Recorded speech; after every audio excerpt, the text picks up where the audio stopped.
So I really want to ask some of these. I really want to hear some of these stories, but again, we're recording, so I know better. But for like younger artists, right? Because I feel like what you do doesn't get enough credit for like the necessity of it, right? Mm-hmm. Because as a one-man band doing this podcast and actually trying to do other stuff with the platform, it becomes very taxing to not only like just create. Like if my only job was to create, the shit would be easy.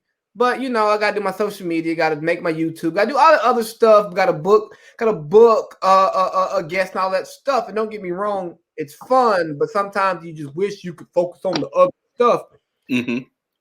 And I think a lot of artists don't necessarily realize the importance of having management and having a legitimate team around them to support what it is that they need around them. Because so I had a DJ on a month and some change ago, and he was talking about the business behind it and how sometimes paying people to handle your business ends up fucking you because they're just taking your money for shit that you can't do. And the thing about management, having management, some artists try to get management before they have anything to manage.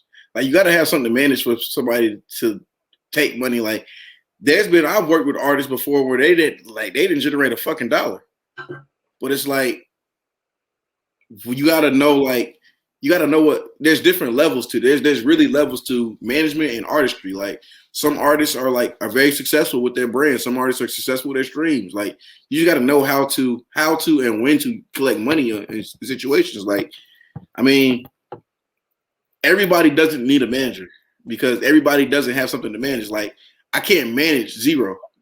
20% of zero is nothing. Like nigga, we both sitting here looking at each other. We're not making no money. So it's I think you said what happened? But what if the artist is good?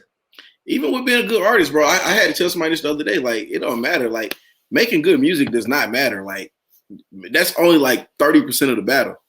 Because we live in a time where it's like there's a lot of like there's literally 7 billion people in the world, and 85% of those that count 7 billion has access to the internet.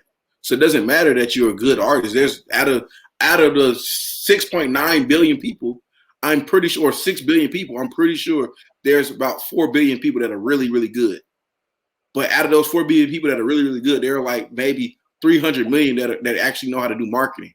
Out of 300 million that actually know how to do marketing, it's probably only like 1 million that know how to how to build a fan base, know how to sell something, that are personable, that like it's very limited. So like that's when you start getting into like understanding like the music industry is just like sports. Like you have to go to practice for this shit. Like you can't just jump into it one day and say I'm gonna be an artist, because that's not how the shit work. Like you really got to put in the work. So like going on the road, artists have to learn. Like that's part of the process. Like that's why even like starting off with newer artists, like it's always a blessing for a new artist to get put on the road and go on tour. But they always look for the lights and the glamour and shit from them. Like, bro, this shit is not glamorous. Like tour life is really like that's a different type of hustle, and different type of beast. Because you gotta think about it. Let's say you want on tour for a month.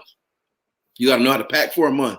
You gotta know how like you're eating wild shit because you're on the road constantly. There's not a set menu. Like you in fucking like Bumblefuck, Kansas.